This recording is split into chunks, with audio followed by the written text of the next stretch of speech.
Tonight, fires continue to rage in Manford. Take a look at this video here. Mother Nature is taking its toll on this community, from burned homes to downed power lines, even wrecked vehicles. Our teams have been out covering it all. In the last 20 minutes, the State Emergency Operations Center said it had more than 130 fires across the state of Oklahoma in 44 counties. There were also a handful of shelters opening in Green Country, doubling as evacuation sites from Sand Springs to Chakota, Bartlesville, and Pryor. We're going to head to Manford, where officials are giving us an update on the fire pushing through that community. We are expecting to hear from the Creek County Emergency Manager and the Sheriff. We'll listen in as soon as they get started. First, though, we want to show you more video from Creek County today. We actually are hearing that they're starting that press conference right now. Let's head out and listen in.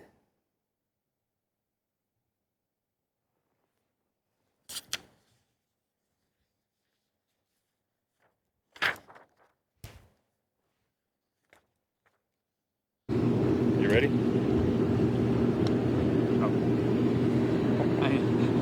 Mine's a magnet on the back of it, so I can set this on it. Okay, we're starting.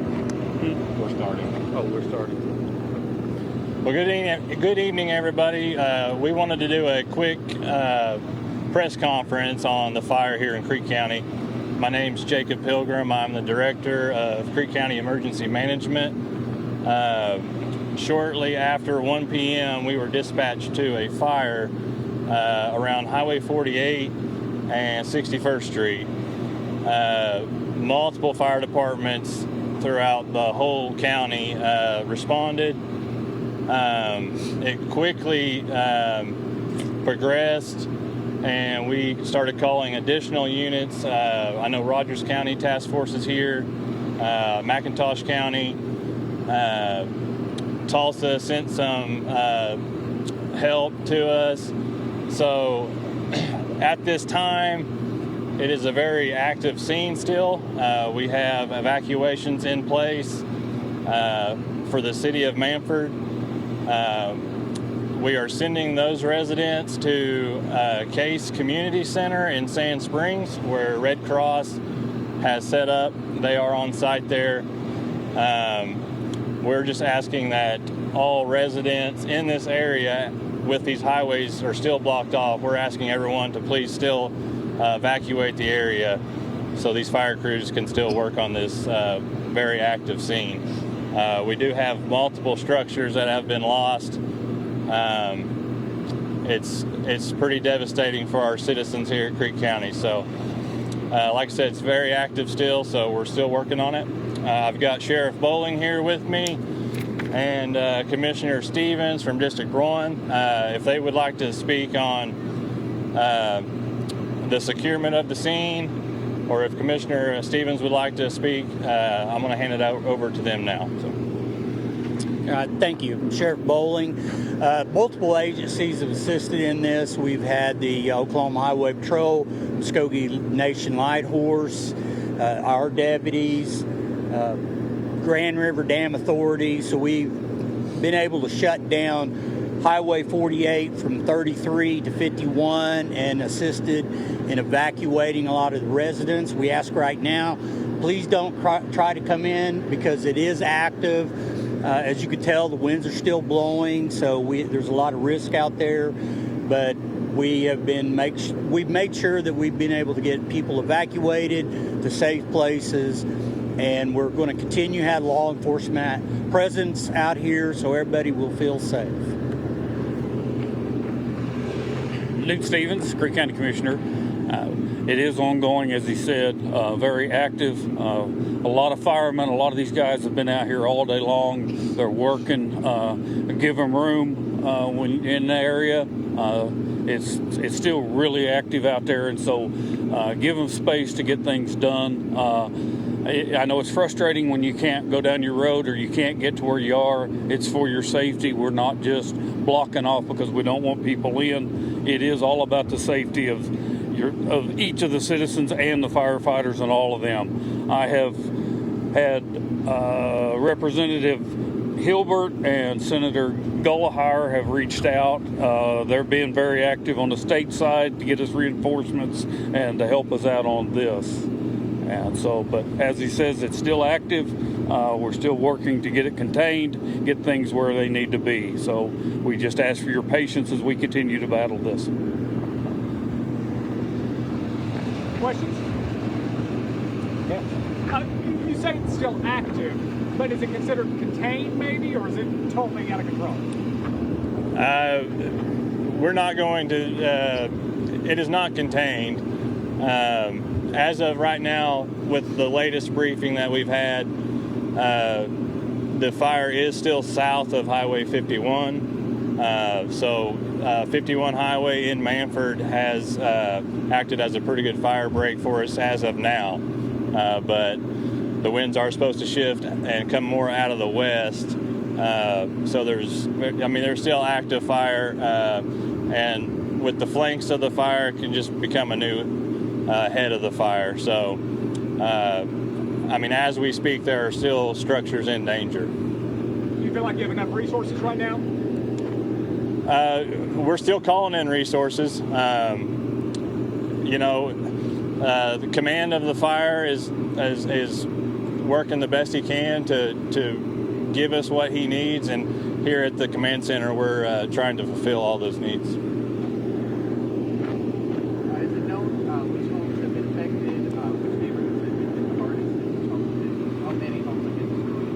I'm sorry, what? I couldn't. Is it known how many homes have been destroyed and which neighborhoods are being hit the hardest currently? It's not known how many homes.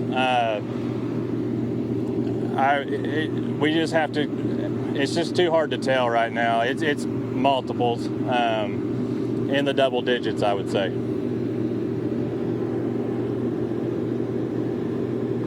Talk a little bit about the challenges that you guys have been facing. Obviously, it's very strong.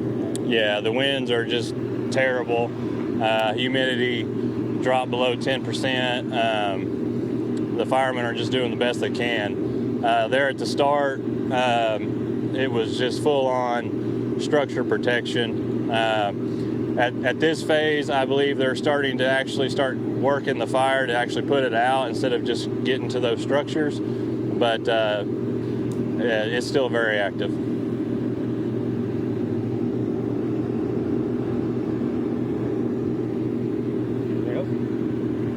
Next update, maybe 8 o'clock tomorrow morning?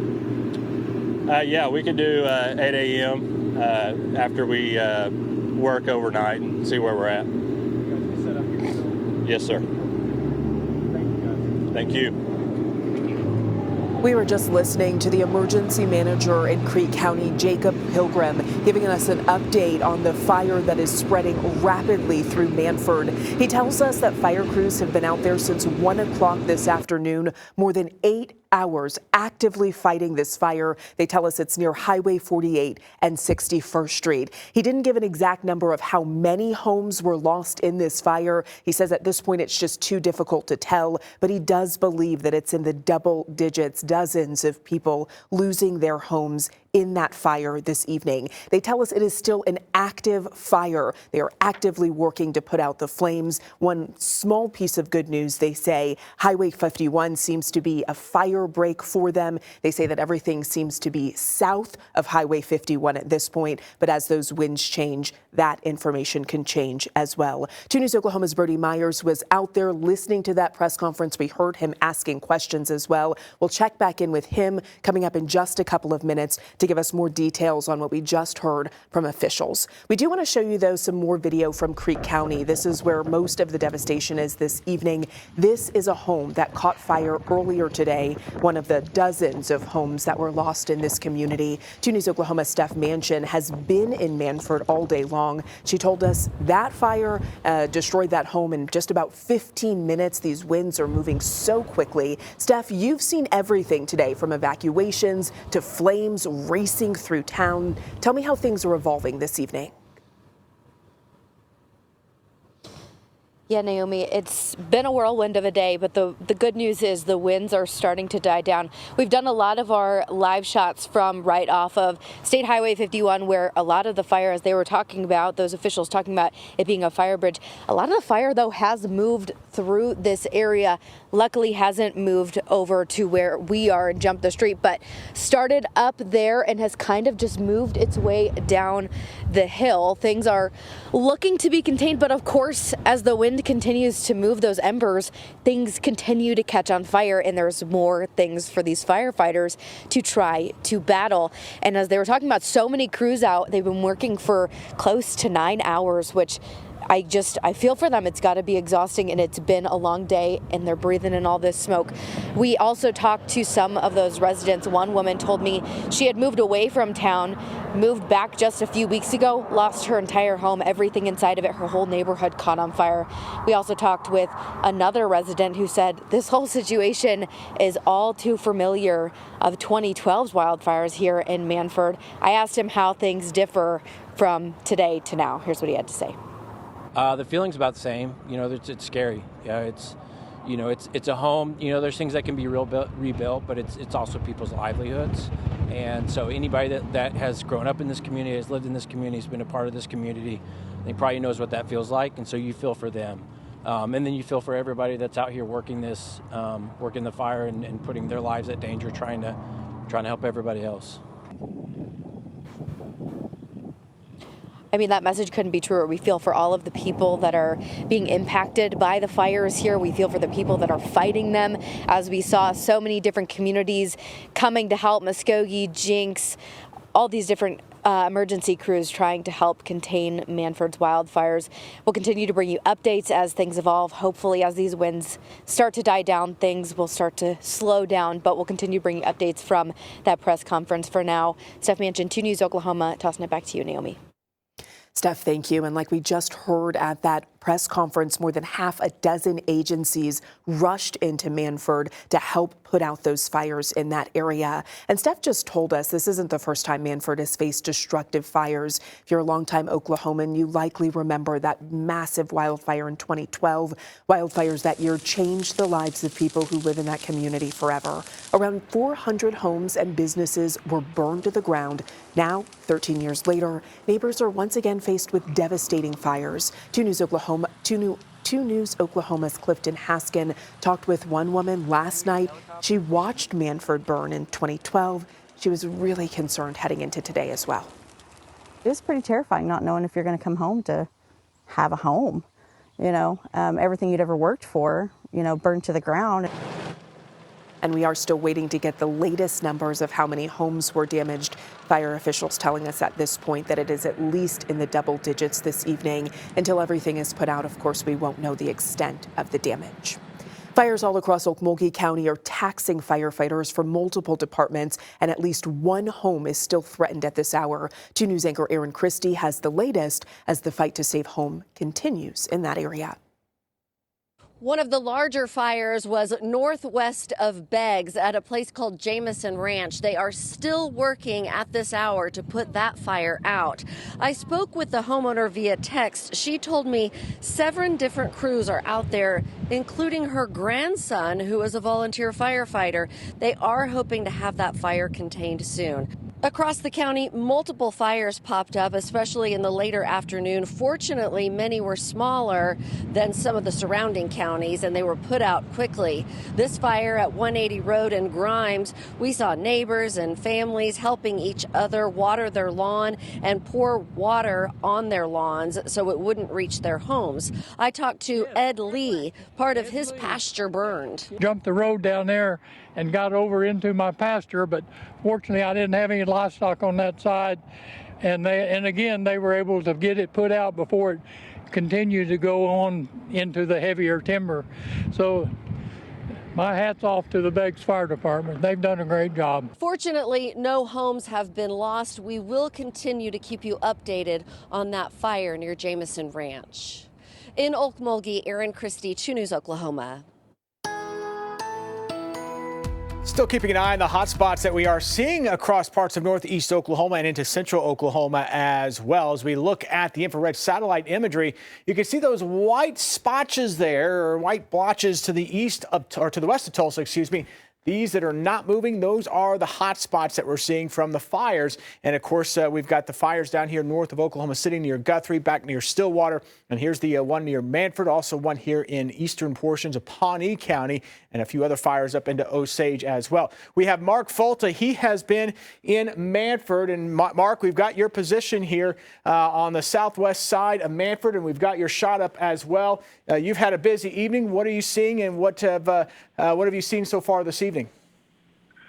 Well, where I'm at right now, this is a apartment building that burnt completely to the ground. You can see where all the bricks came down. There's an old chair sitting there, and the bricks landed on it and smashed it. But this was a two-story apartment building that completely burned to the ground, and there are several other units around it that did not catch fire, but this one certainly did here, and it burnt to the ground. Those flames that you see in the background are actual natural gas meters that are on fire, and they're waiting for the utility people to come and get those put out. But overall, it's just been a horrible day here in Manford, Michael, and we'll go ahead and send it back to you. Well, I appreciate that, Mark, and continue to stay safe out there this evening, and appreciate the keeping an eye on that for the community as well, so we could report back what everybody is seeing. And again, still have, again, dangerous fire conditions that will continue for us into the overnight hours. Now, wind gusts earlier today were very strong. Highest wind gusts, Independence, Kansas, at 70 miles per hour. But even in Tulsa, officially Tulsa International Airport, 68-mile-per-hour wind gusts. We're still seeing those gusts right now in that 30 to 40-mile-per-hour range. Some of us are beginning to dip below the 30-mile-per-hour range. We do have a red flag warning that will continue into 7 a.m. tomorrow, but that fire risk will come down a bit into tomorrow morning. We're going to break that down and get you through your weekend coming up in about 10 more minutes. Michael, thank you so much. I want you to take a look at this video. It's from a fire in Oklahoma City. Flames engulfing two homes there. The OKC Fire Department says those homes are total losses. A bit of good news, no one was hurt. In Stillwater, several neighborhoods there evacuated as flames threatened their homes. The Stillwater Emergency Management is actually still issuing evacuations right now. Some people in Norman were also told to leave their homes. Right now on the city Fire Department's Facebook page, it's warning everyone to avoid the evacuated areas until the all clear is given. Now we're learning that Wagner County Emergency Management is lending a helping hand. If you take a look at the photos on your screen right now, this is from a task force meeting. 30 firefighters are preparing to assist those in Stillwater. A busy highway is back open tonight after fire rushed across the road, and much of the evening crews are now working to fix downed power lines. 2 News Oklahoma's Emma Birch has an update from Osage County.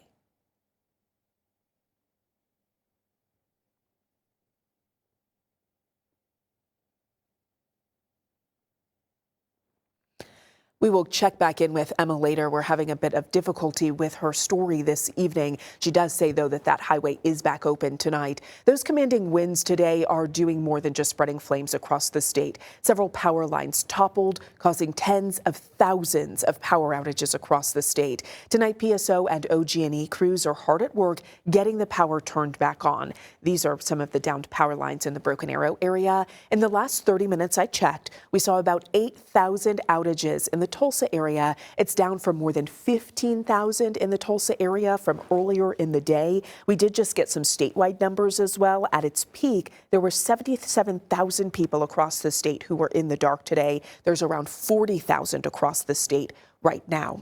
They do say that power has been restored to more than 56% of customers. That's OG&E, and they're down to under 20,000 power outages across Oklahoma. Well, after the break, our team coverage on today's extreme wind continues. We'll check in with the Tulsa Fire Department, where we learned several people lost their homes tonight. Your first forecast, sponsored by Burgraff Disaster Restoration. And Manford structures are still in danger tonight as firefighters from more than half a dozen agencies actively work to put out the flames. 2 News Oklahoma's Brody Myers has been in the community since this evening. Brody, you just listened into that update from Manford emergency leaders.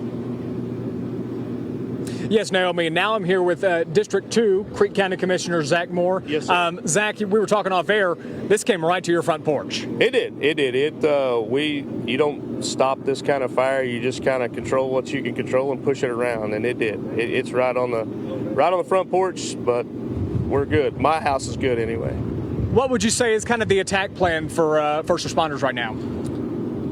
There are still actively homes burning in Manford, within the city limits right now. I know I just as I was on my way out here, I saw that the city of Tulsa had sent 5 ladder trucks, and their Highway 51 is still blocked off a mile either side of town. They're not letting any traffic through, and the whole town of Manford is still evacuated. Yeah. What do you want to say to the people in Manford right now?